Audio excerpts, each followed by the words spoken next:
नमस्कार। झारखंड NMMSS अर्थात राष्ट्रीय साधन सह मेधा छात्रवृत्ति 2021-22 के मेंटल एबिलिटी का यह पार्ट 4 वीडियो है। पिछले पार्ट 1 से लेके पार्ट 3 वीडियो तक में हमने प्रश्न संख्या 1 से लेके प्रश्न संख्या 45 तक के प्रश्नों का हल प्रस्तुत किया है।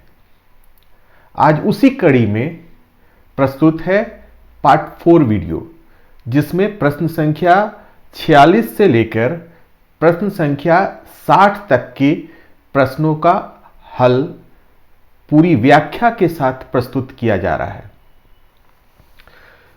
जो छात्र छात्रा आगामी वर्षों में, इस वर्ष में और आगामी वर्ष में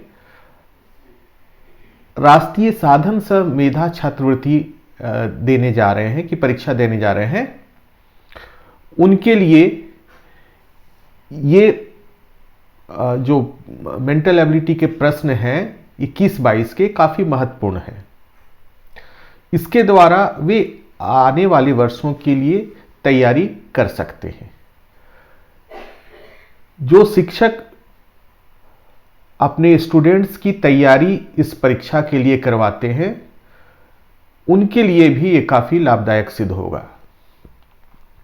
साथ ही ये प्रश्न सिर्फ राष्ट्रीय साधन सह मेधा छात्रवृत्ति के लिए ही नहीं, बल्कि उन सभी परीक्षाओं के लिए महत्वपूर्ण है जिसमें मेंटल एबिलिटी के प्रश्न होते हैं। जैसे झारखंड का CMMSS, आकांक्षा, NTSC, ये सारे स्कॉलरशिप की परीक्षाएं हो गए। इसके अलावे जो नौकरी के लिए जो परीक्षाएं होती हैं, SSC, रेलवे, इस तरह की परीक्षाओं के लिए भी ये काफी उपयोगी है। तो आइए चलते हैं, शुरुआत करते हैं। क्वेश्चन नंबर 46, बाघ का हिरन से वही संबंध है जो बिल्ली का। बिल्कुल आसान है। बाघ हिरन को खाता है, तो बिल्ली किसको खाती है? चूहे को। क्वेश्चन नंबर 47, जिस प्रकार डीजल इंजन का आविष्कार रुडोल्फ डीजल ने किया, उसी प्रकार थर्मामीटर का आविष्कार किसने किया था? तो हम सभी जानते हैं यह है फ़ारेनहाइट ने किया था।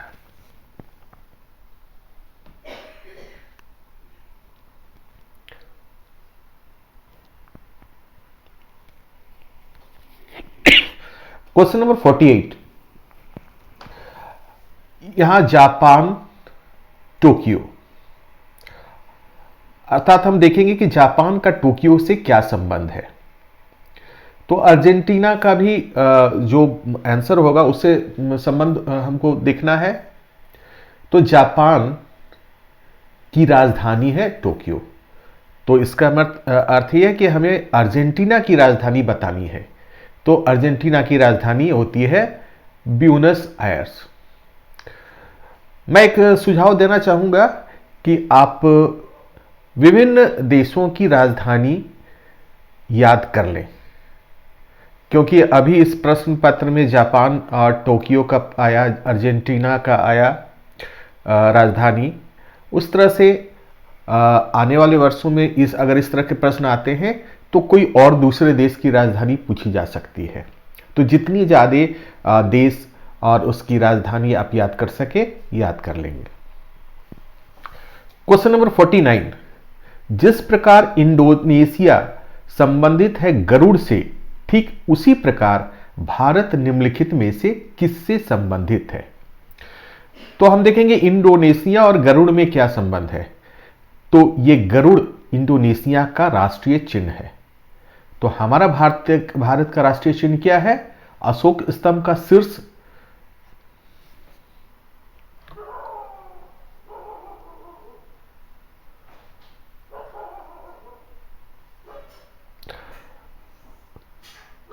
क्वेश्चन नंबर 50, जिस प्रकार पोमोलॉजी संबंधित है फलों से, उसी प्रकार बॉटनी किससे संबंधित है? फलों का जो विज्ञान है वो पोमोलॉजी है, तो बॉटनी का किस चीज का विज्ञान है? पौधों का। ये हम सभी जानते हैं। अब ये क्वेश्चन नंबर 51 बहुत ही आसान है। जिस प्रकार रांची संबंधित है झारखंड से, उसी प्रकार शिमला निम्नलिखित में से किससे संबंधित है? तो ये रांची और झारखंड में संबंध क्या है? रांची झारखंड की राजधानी है, तो शिमला कहां की राजधानी है? Of course Himachal Pradesh. यहां भी मैं कहूंगा कि भारत के जितने राज्य और राजधानी है इसे आप याद कर ले।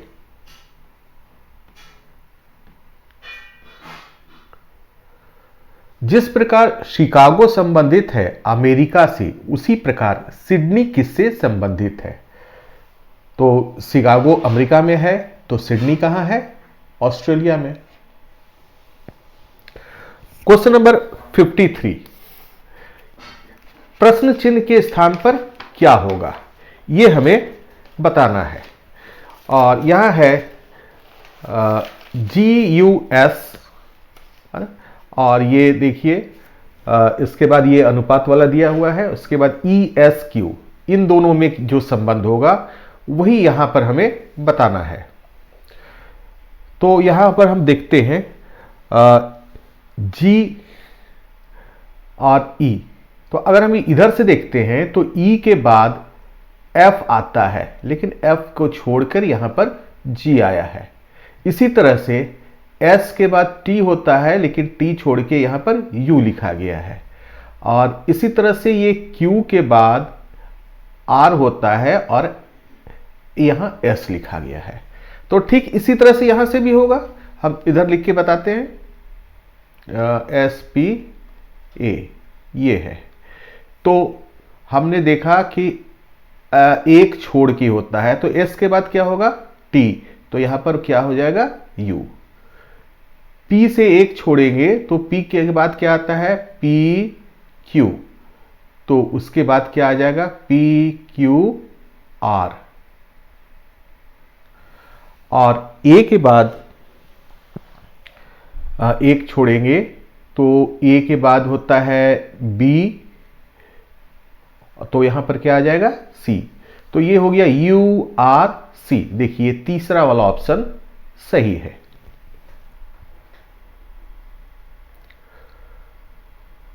क्वेश्चन नंबर 54, जिस प्रकार क्रेमलिन संबंधित है मॉस्को से, ठीक उसी प्रकार बकिंगम पैलेस संबंधित है। तो हमें बताना है कि यहां पर बकिंगम पैलेस कहां स्थित है? तो ये लंदन में है। ये थोड़ा जीके का भी प्रश्न आ गया है यहां। आमीटर, और यहां क्वेश्चन मार्क है। वोल्ट मीटर, विभवांतर यानी पोटेंशियल डिफरेंस। तो वोल्ट मीटर से हम पोटेंशियल डिफरेंस मापते हैं, तो आमीटर से क्या मापते हैं? Electric current.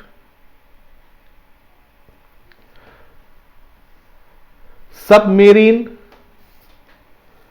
इसका आविष्कार किया था बुशवेल ने। तो टेलीफोन का आविष्कार किसने किया था? ये तो थोड़ा आसान क्वेश्चन लगता है, ग्राहम बेल।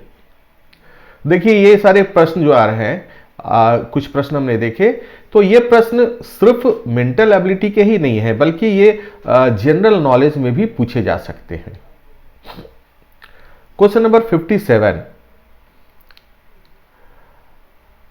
यहां 37 और 27 है, सॉरी 33 और 27, और यहां 55 और ये question mark.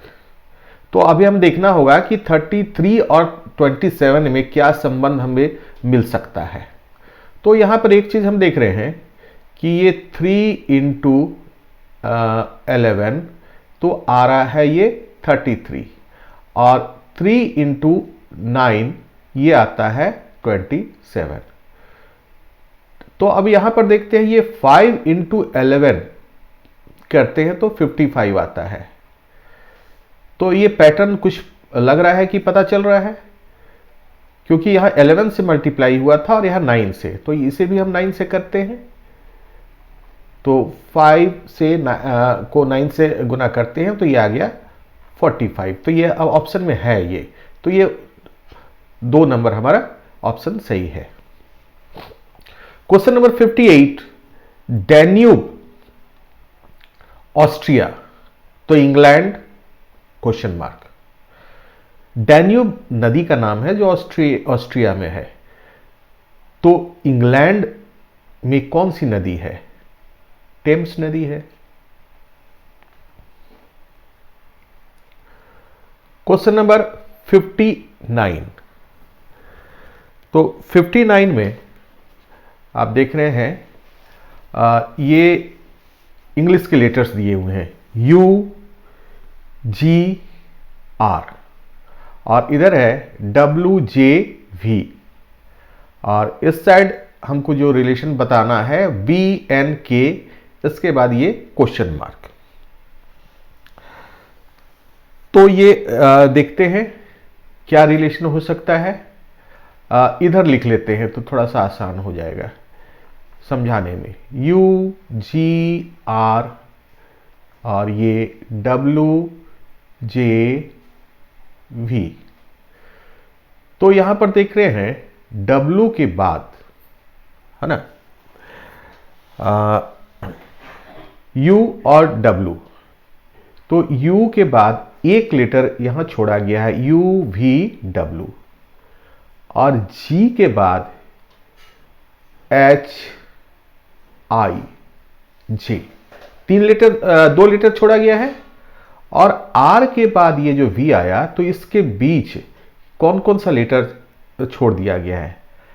S T R S T U। अब देखिए एक पैटर्न हमें पता चल रहा है, पहले वाले में एक लेटर छोड़ के आगे बढ़े हैं, दूसरे वाले में 2 लेटर छोड़ के आगे बढ़े हैं, और तीसरे लेटर में हमने 3 लेटर छोड़ा है। तो यही पैटर्न चलेगा, B N K। तो B के बाद हम एक लेटर छोड़ेंगे, C छोड़ेंगे, तो यहां पर हो जाएगा D। N के बाद दो लेटर छोड़ेंगे, N O P, तो ये आएगा हमारा Q, और K के बाद 3 लेटर छोड़ेंगे, K के बाद L M N, तो यहां पर आएगा O। तो ये हो गया D Q O, तो कौन सा है? D Q O, ये ऑप्शन नंबर 3। क्वेश्चन नंबर 60 बहुत आसान है, सिर टोपी, तो पैर के साथ क्या होगा? तो सिर के ऊपर टोपी पहना जाता है, तो पैर में क्या पहनाया जाता है? पैर में जूता। पैर में पहनने लायक और यहां कुछ नहीं है, ये मफलर है, ये भी सिर में ये गले में बांधा जाता है, ये टोपी है, ये स्वेटर है, ये सारा पैर का नहीं है, पैर का सिर्फ एक ही है, जूता। आशा है कि इन प्रश्नों का जो व्याख्या हमने प्रस्तुत किया, एक्सप्लेनेशन प्रस्तुत किया, उससे आपको सारा समझ में आ गया होगा। धन्यवाद।